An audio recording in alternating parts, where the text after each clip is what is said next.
18 কোটি মানুষের দেশে আইসিইউ মাত্র 1000। কোভিড নির্দিষ্ট হাসপাতালের জন্য বরাদ্দ 399টি। পরিকল্পনায় থাকা 40টি আসতে সময় লাগবে আরও 3 মাস। করোনা ভাইরাস মোকাবেলায় বাজেটে স্বাস্থ্য খাতে সর্বোচ্চ মনোযোগ সরকারের। বরাদ্দ বাড়ছে 50 ভাগ, জানালেন মন্ত্রী। নিশ্চিত করতে হবে সার্বজনীন সেবা, বলছেন বিশেষজ্ঞরা। লকডাউনকালীন পণ্য বিপণন ব্যবস্থা ভেঙে পড়া, ন্যায্য মূল্য না পাওয়া সহ নানা সংকটে দেশে কৃষিখাত। সহজ শর্তে ঋণ দেওয়ার তাগিদ। চট্টগ্রাম বন্দরে ইয়ার্ডের বছরের পর বছর পড়ে আছে নিলামযোগ্য কন্টেইনার। বেকায়দায় কর্তৃপক্ষ, দ্রুত নিলামে তুলতে কাস্টমস হাউসকে চিঠি। এবং এবারের বাজেটে বাড়তে পারে মোবাইল কল ও ইন্টারনেট খরচ। চাপ বাড়বে গ্রাহকের উপর, বলছে মোবাইল অপারেটররা। সতর্ক থাকতে হবে কর আরোপের বিষয়ে মত বিশ্লেষকদের।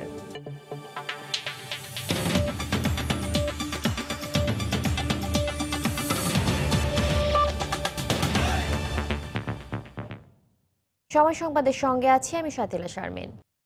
করোনা চিকিৎসার জন্য বরাদ্দ 399টি আইসিইউ থাকলেও ক্রমবর্ধমান রোগীর চাপে তা নগণ্য। অথচ বিভিন্ন হাসপাতালে সবকিছু ঠিকঠাক হয়েও চালুর অপেক্ষায় আছে প্রায় 40টি আইসিইউ।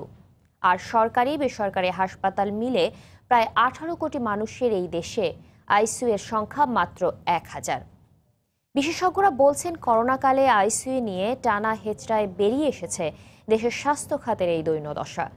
করোনা প্রভাবে নতুন যে কয়টি আইসিইউ স্থাপনের পরিকল্পনা পাশ হয়েছে, তাও আগস্টের আগে বাস্তবায়ন সম্ভব নয় বলে বলছে স্বাস্থ্য অধিদপ্তর।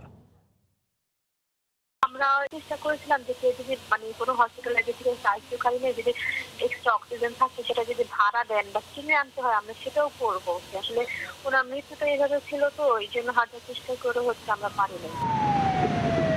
করোনাকালে এসে স্বজন হারানো এমন বেদনার গল্প জমেছে দেশের বিভিন্ন প্রান্ত থেকে। আইসিইউর একটি শয্যার জন্য হাহাকার, এদিক ওদিক দিশেহারা অ্যাম্বুলেন্সেই প্রাণ হারিয়েছেন অনেক রোগী। স্বাস্থ্য অধিদপ্তরের তথ্য মতে কোভিড মোকাবিলায় সরকারি বেসরকারি হাসপাতালে মোট বরাদ্দকৃত আইসিইউর সংখ্যা 399টি। এর মধ্যে ঢাকায় 256টি আর বাকি 144টি অন্য জেলায়। প্রতিদিন যে হারে রোগী বাড়ছে তাতে প্রয়োজনীয় আইসিইউ পেতে অপেক্ষা করতে হয় সুস্থ কিংবা মৃত্যুজনিত কারণে সিট খালি হওয়া সাপেক্ষে। কোভিড-19 পজিটিভ পেশেন্ট যারা বেশিরভাগ যেহেতু সুস্থ হয়ে যাচ্ছে, তখন আইসিইউটা খালি হলে আইসিইউতে একজনকে ট্রান্সফার করে দেওয়া হচ্ছে এবং আইসিইউ সেবাটা কিন্তু তারা পাচ্ছে। এদিকে সারা দেশে মোট আইসিইউ শয্যার সংখ্যা প্রায় 1000। এর মধ্যে ঢাকায় 4 শতাধিক আর বাকি 600 ঢাকার বাইরে। অথচ অধিকাংশ কাজ শেষ করেও চালুর অপেক্ষায় বিভিন্ন সরকারি হাসপাতালে প্রায় 40টি আইসিইউ বেড। বিশেষজ্ঞরা বলছেন, বছরের পর বছর অবহেলায় থাকা এই স্বাস্থ্য খাতের আসল চিত্র ফুটে উঠেছে এই করোনাকালে। এই জিনিসগুলো সঠিকভাবে আমাদের প্ল্যানিংয়ের অভাব। আমার মনে হয় যে আমাদের স্বাস্থ্য ব্যবস্থাটা এটা লাইবিলিটি চিন্তা করে কিনা, ইকোনমিস্টরা বা যারা বাজেট করেন ওনারা লাইবিলিটি মনে করে কিনা। স্বাস্থ্য খাতটাকে একটা সম্পদ হিসাবে বিবেচনা করে এটাকে হাইয়েস্ট প্রায়োরিটি দেওয়া উচিত। এদিকে করোনা পরিস্থিতি বিবেচনায় তড়িঘড়ি করে যে 320টি আইসিইউ স্থাপনের কাজ শুরু হয়েছে, সেগুলো সেবাদানের উপযোগী করতে সময় লাগবে আরও অন্তত 3 মাস। এই কোভিড সংকট আসার আগে অন্তত সরকারি হাসপাতালের আইসিইউ বেডের সংখ্যা ডাবল করার জন্য আমরা কর্মসূচি নিয়েছিলাম এবং ওই সময় হলো অনেকগুলো আপনার এই আইসিইউ বেড এবং ভেন্টিলেটর কেনার জন্য প্রয়াদেশ দেওয়া হয়েছিল, এটাকে বৃদ্ধি করার জন্য। ওয়ার্ল্ড হেলথ অর্গানাইজেশন এবং ইউনিসেফ আগামী জুলাই নাগাদ তারা এই সাপ্লাইগুলো আমাদের কমপ্লিট করতে পারবে। সেটা যদি হয়, আমার ধারণা আগস্টের মধ্যে আমরা এটা শুরু করে দিতে পারব। পাশাপাশি অক্সিজেন সরবরাহ বৃদ্ধির পরিকল্পনার কথাও জানান এই পরিচালক। রাশেদ লিমন, সময় সংবাদ, ঢাকা।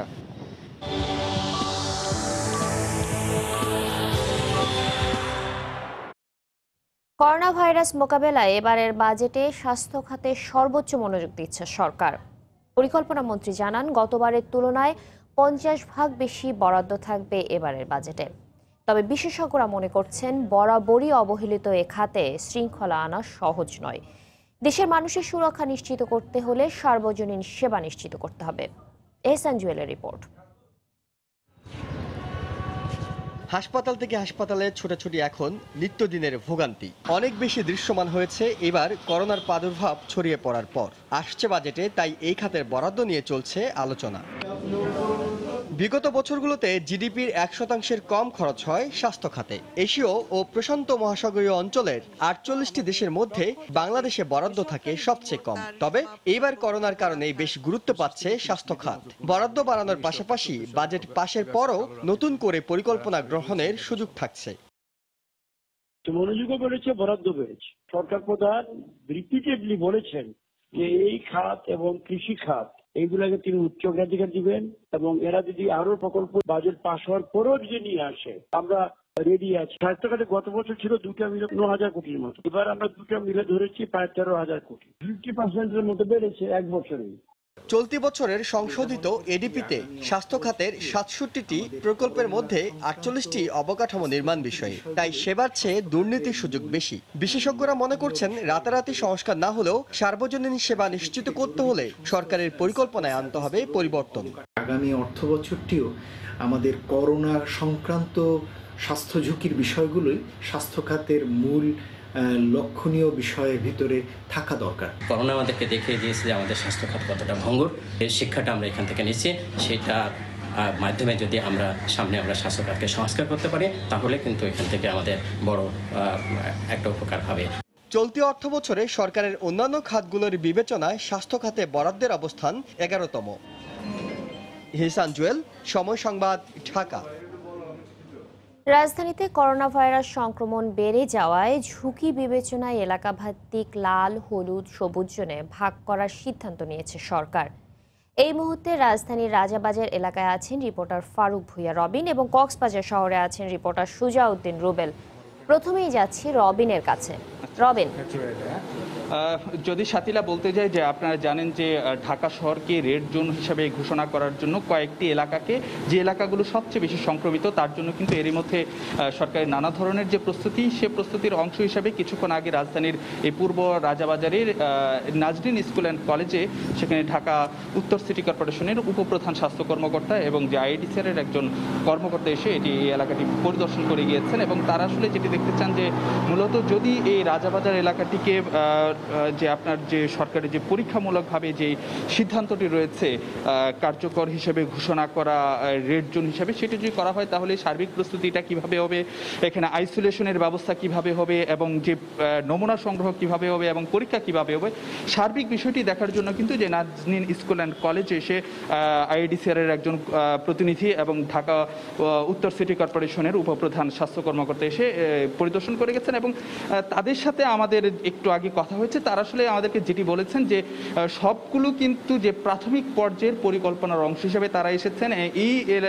এই নাজরিন স্কুল অ্যান্ড কলেজে যে চূড়ান্ত বিচারে শেষ পর্যন্ত যে আইসোলেশন সেন্টারই যে হবে সেটি আসলে যে এই মুহূর্তে চূড়ান্তভাবে বলা যাচ্ছে না।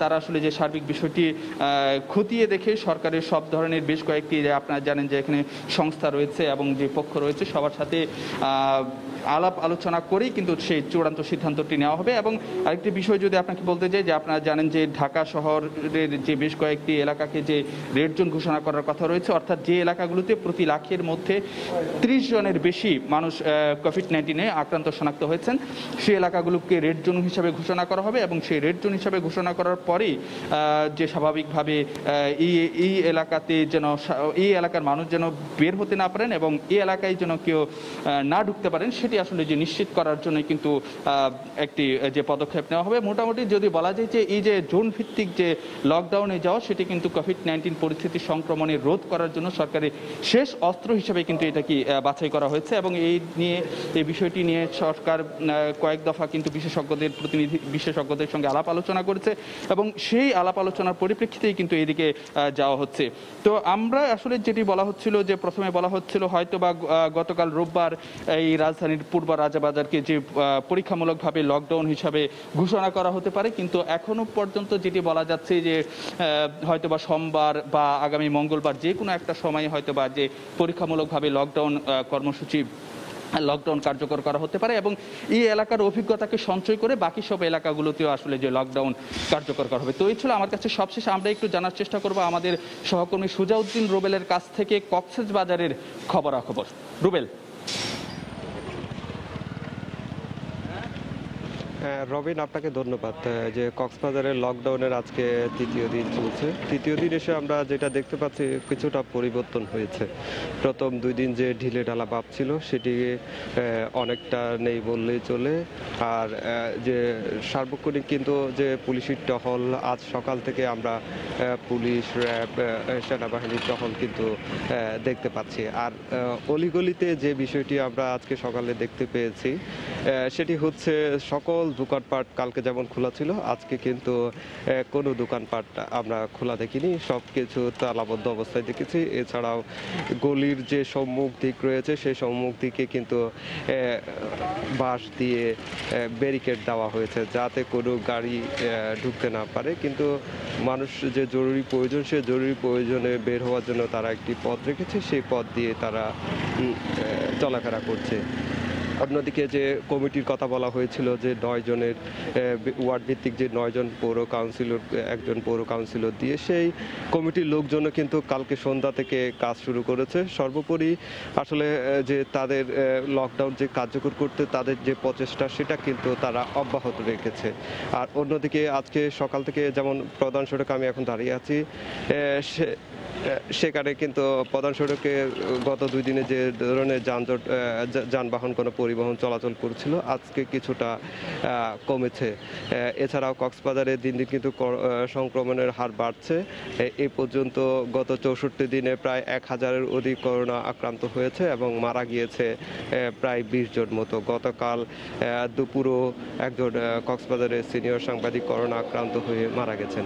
তো আমরা এখন ফিরে যাচ্ছি স্টুডিওতে। সাথিলা, করোনা সংক্রমণ বেড়ে যায়, লাল, হলুদ, সবুজ জোনে ভাগ করার যে সিদ্ধান্ত নিয়েছে সরকার এলাকা ভিত্তিকভাবে, সেই খবর জানাতে আমাদের সঙ্গে কক্সবাজার থেকে যোগ দিয়েছিলেন সহকর্মী সুজাউদ্দিন রিবুল এবং এর আগে রাজধানীর রাজাবাজার এলাকা থেকে যোগ দিয়েছিলেন ফারুক ভুঁইয়া রবিন।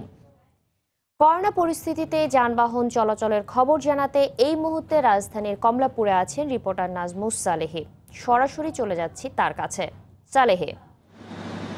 সাথিলা, এখন 2 নম্বর কমলাপুর রেল স্টেশনের 2 নম্বর প্ল্যাটফর্মে যে ট্রেনটি দাঁড়িয়ে আছে সেটি হচ্ছে কিশোরগঞ্জ এক্সপ্রেস, যাবে হচ্ছে কিশোরগঞ্জের উদ্দেশ্যে। এর আগে সকাল থেকে আজকে আর কমলাপুর থেকে কোনো ট্রেন ছেড়ে যায়নি। আপনি জানেন যে মোট 19টা ট্রেন চলাচল করছে, তার মধ্যে হচ্ছে 14টি ট্রেন হচ্ছে যে কমলাপুর রেল স্টেশন থেকে। তার মধ্যে আজকে সকালবেলা যে 2টি ট্রেন ছিল সেই 2টি ট্রেনেরই কিন্তু আজকে সাপ্তাহিক যাত্রা বিরতির দিন, অর্থাৎ সকাল 7টায় সোনার বাংলা চট্টগ্রামের ট্রেন ছিল, সেটি আসলে আজকে তার যাত্রা বন্ধ করে আজকে তার হচ্ছে সাপ্তাহিক ছুটির দিন হয়েছে, যাত্রা করেনি।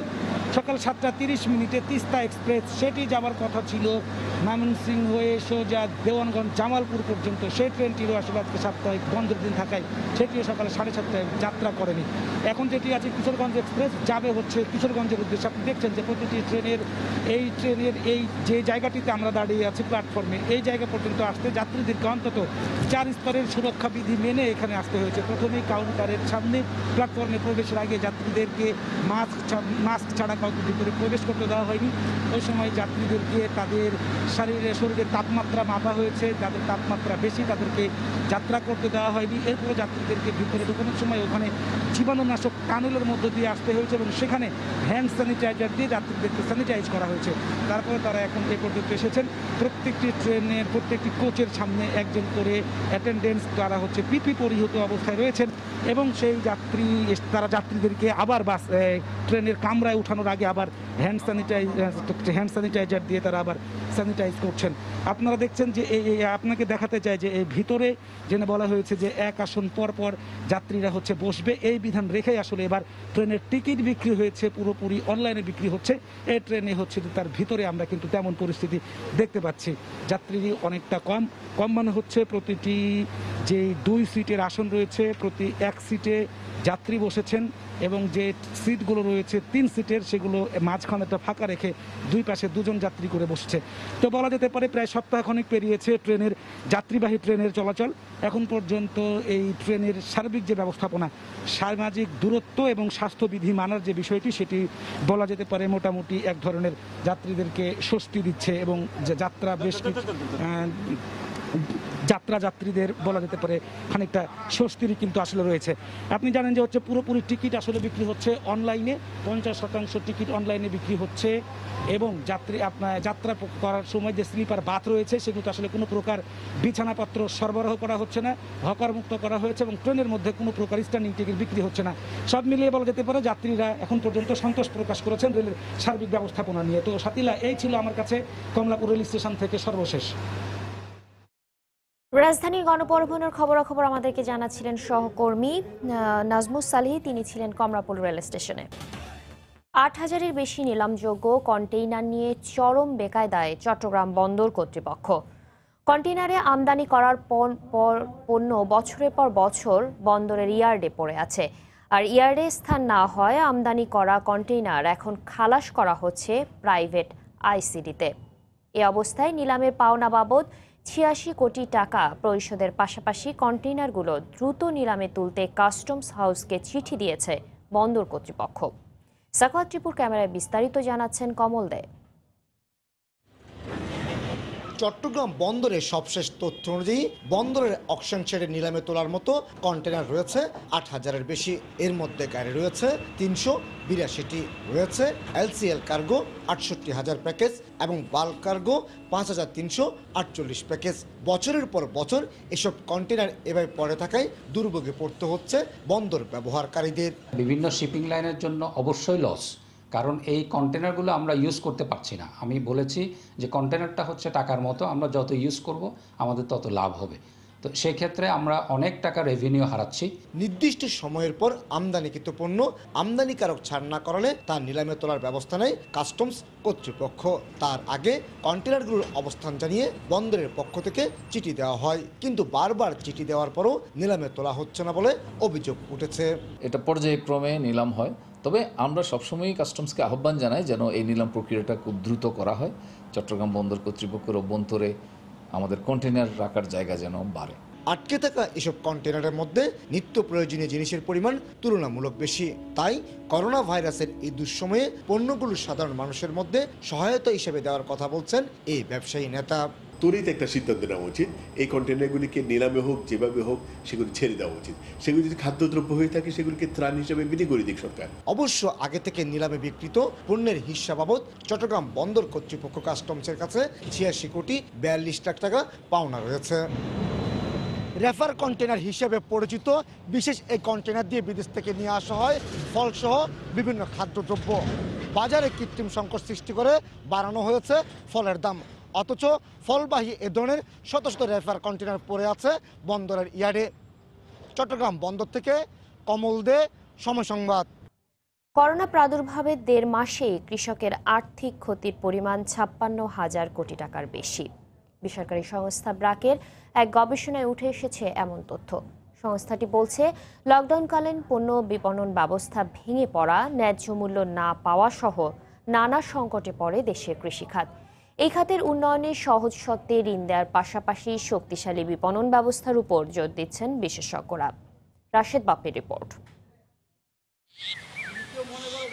যে কোনো দুর্যোগ কিংবা সংকটে খাদ্য চাহিদা পূরণে মানুষের পাশে ছিল কৃষক। করোনা সংক্রমণেও মাঠে ফসল ফলাতে ব্যস্ত ছিলেন তারা। তবে করোনার ধাক্কা লেগেছে এই খাতেও। মাঠ ভর্তি ফসল থাকলেও লকডাউনে বিপণন ব্যবস্থা ভেঙে পড়ায় ন্যায্য মূল্য বঞ্চিত হয়েছেন কৃষক। কিছু কিছু ক্ষেত্রে মাঠই নষ্ট হয়েছে উৎপাদিত পণ্য।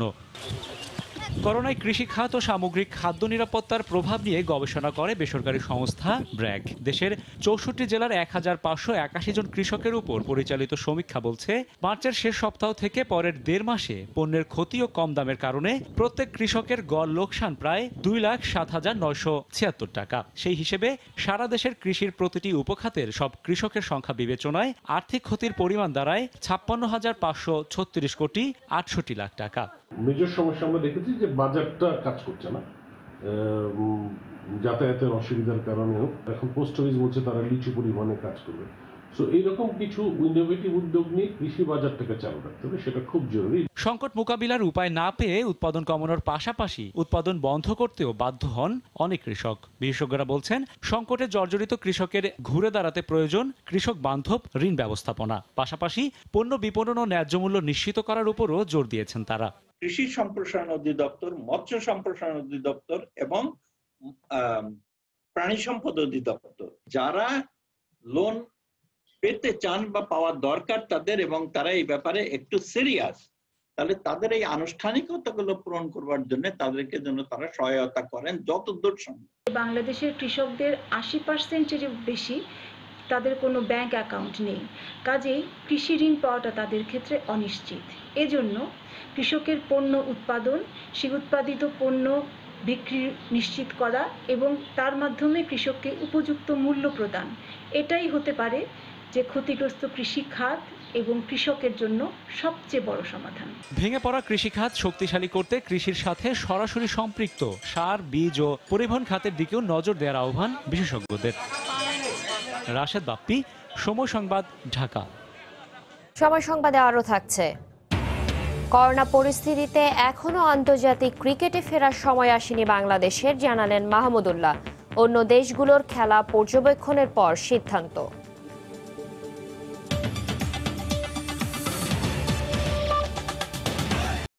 করোনা সংকটে যখন ইন্টারনেটের মাধ্যমে জরুরি টেলিমেডিসিন সেবা, কেনাকাটা বা দাপ্তরিক কাজ চলছে, তখন আসছে বাজেটে অতিরিক্ত 5% শুল্ক বসানোর উদ্যোগ নিয়েছে সরকার।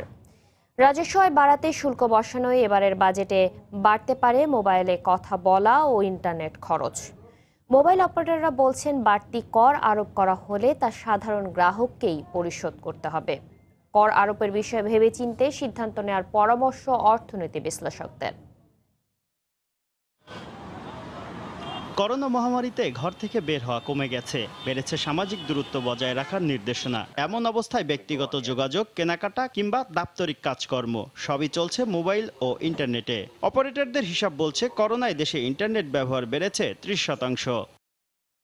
এবার খড়গ নামছে এই দূর আলাপনেও। বাজেটে টেলিকম খাত তেমন ক্ষতিগ্রস্ত না হওয়ায় এখান থেকে বাড়তি রাজস্ব আদায়ের উদ্যোগ নিয়েছে সরকার। আসছে বাজেটে কল রেটে বিদ্যমান সম্পূরক শুল্ক 10% থেকে বাড়িয়ে করা হতে পারে 15%। মোবাইল অপারেটর কোম্পানিগুলো বলছে, অতিরিক্ত শুল্কের বোঝা বইতে হবে ব্যবহারকারীদেরই। গ্রাহকের প্রতি 100 টাকা ব্যয়ের 53 টাকা কিন্তু নানা কর হিসেবে সরকারি কোষাগারে জমা হয়। ইতিমধ্যেই কর ভারে জর্জরিত মোবাইল সেবার উপর নতুন করে যদি এই সম্পূরক শুল্ক বৃদ্ধি করা হয়, তা গ্রাহকের ব্যয় বাড়াবে, দুর্দশাও বাড়াবে। তীব্র সংকটের এই সময় টেলিকমের মতো একটি গুরুত্বপূর্ণ সেবায় মূল্য বৃদ্ধি কোনোভাবেই কিন্তু কাম্য নয়। করোনায় ব্যবসা বাণিজ্য থেকে চিকিৎসা সেবা সবকিছুই ইন্টারনেট নির্ভর হয়ে পড়েছে। এ অবস্থায় কর আরোপের বিষয়ে অপারেটরদের মতামত নেওয়া উচিত বলে মনে করেন এনবিআর এর সাবেক এই চেয়ারম্যান। কস্ট বাড়িয়ে দিলে, ট্যাক্স বাড়িয়ে দিলেই শুধু আমার আয় হবে না, এর জন্য যদি কর্মকাণ্ড বাধাগ্রস্ত হয় কিংবা যদি কস্টলি হয়ে যায়, তাহলে তো সেটাই ওই অর্থনীতিকেই তো সেটা বহন করতে হবে। দেশের 16,53,00,000 মোবাইল গ্রাহকের প্রায় 10 কোটি ইন্টারনেট ব্যবহার করেন। বর্তমানে মোবাইলে ইন্টারনেট ব্যবহারে 5% ভ্যাট দিতে হয়। কথা বলা ও খুদে বার্তায় 15% ভ্যাট এবং সারচার্জ পরিশোধ করতে হয় 1% হারে। শুভ খান, সময় সংবাদ, ঢাকা। হঠাৎ মশার উপদ্রবে অতিষ্ঠ নওগাঁ পৌরবাসী। নিষ্কাশনের অভাবে পানি জমে থাকা শহরের ড্রেনগুলো পরিণত হয়েছে মশার প্রজনন কেন্দ্রে। ঘরের বাইরে করোনা ভাইরাস সংক্রমণের ভীতি আর ঘরের ভেতরে মশার কামড়ে ডেঙ্গু শঙ্কা। সিভিল সার্জন বলছেন, ডেঙ্গু রোধে এখনই মশার লাগাম টানতে পৌরসভাকে তাগিদ দিচ্ছেন তারা। আর করোনার কারণে মশা দমন কিছুটা ব্যাহত হলেও দ্রুত পদক্ষেপ নেবার আশ্বাস পৌর মেয়রের। নওগাঁ থেকে এমআর রকির রিপোর্ট।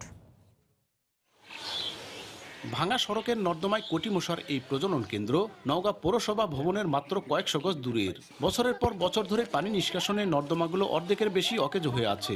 এতে নর্দমার অনেক স্থানে পানি জমে দুর্গন্ধের পাশাপাশি রূপ নিয়েছে মশা উৎপাদন কেন্দ্রে। পৌরসভা থেকে এখন পর্যন্ত কোন রকম ভূমিকা আমরা দেখতে পাচ্ছি না। ড্রেনগুলো প্রতি মাসে ঠিকমতো পরিষ্কার করা হয় না। আমরা ডেঙ্গু নিয়ে অনেক আতঙ্কে। এত মশা হয়েছে, থাকায় দায় হয়ে গেছে। এত নোংরা, মশা গিজগিজ করতেছে। সন্ধ্যার আগের থেকেই মশার উৎপাতে থাকা যায় না। খানাখন্দ দুর্বল ড্রেনেজ ব্যবস্থার কারণে মশার উপদ্রবে সবচেয়ে বেশি ভোগান্তিতে চকদেবপাড়া, আরজি নওগাঁ, কালীতলা, সুলতানপুর মহল্লার বাসিন্দারা। অকেজ নর্দমাগুলো সংস্কার আর মশা দমনে পৌর মেয়রকে বারবার তাগিদ দিয়েও কাজ না হওয়ায় ক্ষোভ প্রকাশ করেন বিশিষ্টজনেরা। আর ওয়ার্ড কাউন্সিলররা বলছেন, মশা দমনের চেষ্টা করছেন তারা। পৌরসভার যে একটা মাস্টার প্ল্যানে যে ড্রেনেজ, সেই সিস্টেমটা নেই, যেটা রয়েছে সেটা অপরিচ্ছন্ন এবং এটা পরিষ্কার ঠিকমতো হয় না। ফগান মেশিন দিয়ে অনার্গোল আমরা কাজ চালিয়ে চালিয়ে যাচ্ছি এবং মেয়র মহোদয় সে আমাদের সঙ্গে মাঠে নেমে কাজ করছে। ভয়াবহ করোনা ভাইরাসের কারণে মশা দমনের গতি কিছুটা মন্তর বলে স্বীকার করে দ্রুত পদক্ষেপ নেওয়ার আশ্বাস পৌর মেয়রের। করোনার পাশাপাশি ডেঙ্গু যাতে আমাদেরকে অ্যাটাক না করতে পারে সেজন্য 3টা ফগার মেশিন দিয়ে আমি নওগাঁ শহরের প্রত্যেকটা গলিতে গলিতে আমার কার্যক্রম শুরু করেছি। এখনই ডেঙ্গু রোধে মশা দমনে কার্যকর পদক্ষেপ নেওয়ার আহ্বান জানান জেলার শীর্ষ স্বাস্থ্য বিভাগের কর্মকর্তা। প্রত্যেক মিটিংয়ে আমরা মেয়র সাহেবকে আমরা বলি আরো ভালোভাবে কার্যক্রম গ্রহণ করেন, তো উনি কথা দিয়েছে যে উনি ভালোভাবে এবার কার্যক্রম করবে। গেল বছর ডেঙ্গু রোগে জেলায় কেউ মারা না গেলেও 248 জন এ রোগে আক্রান্ত হন। এমআর রকি, সময় সংবাদ, নওগাঁ। অন্য দেশের সাথে তুলনায় বাংলাদেশের এখনই আন্তর্জাতিক ক্রিকেটে ফেরার সময় আসেনি, বরং অন্য দেশগুলোর কোনো প্রক্রিয়ায় ক্রিকেটে ফিরছে সেটা গভীরভাবে পর্যবেক্ষণে বাংলাদেশের অনেক শেখার আছে। সময় সংবাদে এমনটাই জানিয়েছেন টি-20 অধিনায়ক মাহমুদুল্লাহ রিয়াদ। লকডাউনের সময়ে পরিবারের সাথে সময় উপভোগ করছেন বলেও জানান তিনি। মাহমুদুল্লাহ রিয়াদের সাক্ষাৎকারের দ্বিতীয় ও শেষ পর্বের বিস্তারিত থাকছে হুমায়ুন কবির রোজের রিপোর্টে। করোনায় ইংল্যান্ডে আক্রান্তের সংখ্যা 3 লাখ ছুঁই। দেশটিতে ভাইরাসটির সংক্রমণে মারা গেছে 40,000-এরও বেশি মানুষ। দিন দিন বেড়েই চলছে আক্রান্তের সংখ্যা। মার্চ থেকে মে মাস পর্যন্ত ক্রিকেট থেকে বিরত থাকলেও করোনায় বিশ্বের অন্যতম আক্রান্ত দেশটি সবার আগেই ক্রিকেটে ফেরার খবর নিশ্চিত করেছে। দেশে সংক্রমণের মাত্রা বৃদ্ধি পাওয়ায় বাংলাদেশের ভাবনায় আপাতত আন্তর্জাতিক ক্রিকেট নেই বলে সাব জানিয়েছে ক্রিকেট বোর্ড। কি ভাবছে বাংলাদেশ দলের ক্রিকেটাররা? অনেকগুলো দেশের সিচুয়েশন এক এক রকম, আমাদের দেশের সিচুয়েশন আরেক রকম, তো এই জিনিসটা আমাদের খেয়াল রাখতে হবে এবং মাথায় রাখতে হবে এবং সেই দিক থেকে বিবেচনা করতে হবে যে আমাদের সিচুয়েশনটা কোন দিকে যাচ্ছে। অবশ্যই আমরা সবাই আশাবাদী যে ইনশাল্লাহ খুব দ্রুতই আমরা এই কঠিন সময়টা পার করব এবং আমরা আমাদের স্বাভাবিক জীবনে ফিরতে পারবো। মাহমুদুল্লাহর আস্থা পুরোটাই বোর্ডের সিদ্ধান্তের ওপর। তাই করোনার এই আতঙ্কের মাঝে অন্য দেশগুলো আন্তর্জাতিক ক্রিকেটে ফেরার প্রক্রিয়া একটা শিক্ষণীয় হতে পারে বাংলাদেশের জন্য। আর কিছুদিনের মধ্যেই ইংল্যান্ড এবং ওয়েস্ট ইন্ডিজের খেলা স্টার্ট হবে বা শ্রীলঙ্কা অনুশীলন শুরু করেছে, তো এই জিনিসগুলো আমার মনে হয় প্রতিটা দেশের সিচুয়েশনের উপর নির্ভর করেই তারা ওই ডিসিশনটা নিয়েছে, তাদের ক্রিকেট বোর্ড ওই ডিসিশনগুলো নিয়েছে। কিন্তু আমার মনে হয় যে বাংলাদেশ ক্রিকেট বোর্ডও এই বিষয়ে অনেক সচেতন। আন্তর্জাতিক ক্রিকেটের ঠাসার সূচির কারণে পরিবারকে এতটা লম্বা সময় গেল এক যুগের ক্যারিয়ারে দিতে পারেননি টি-20 অধিনায়ক মাহমুদুল্লাহ রিয়াদ। প্রতিদিন ছেলেকে সময় দেওয়া, বাবা মার সাথে টাইম স্পেন্ড করা, এইভাবে সময় কাটছে।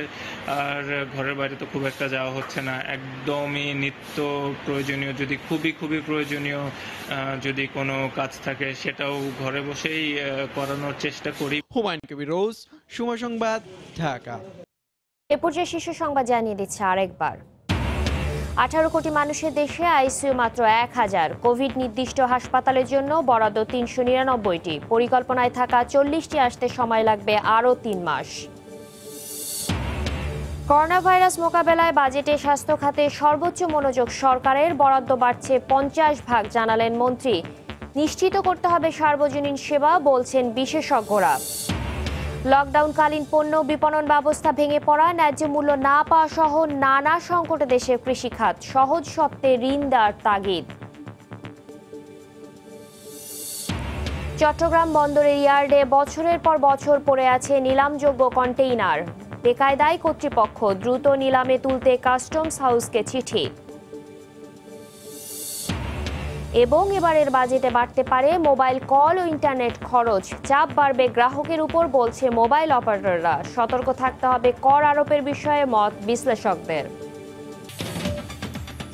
এই ছিল এখনকার মতো। যে কোনো খবর পেতে ভিজিট করুন সময়নিউজ.tv। আপনার মোবাইলে সময় সংবাদ দেখতে সব খবর পেতে ডাউনলোড করুন সময় অ্যাপ।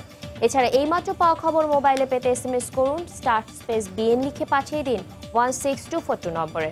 সঙ্গে থাকুন সময়ে।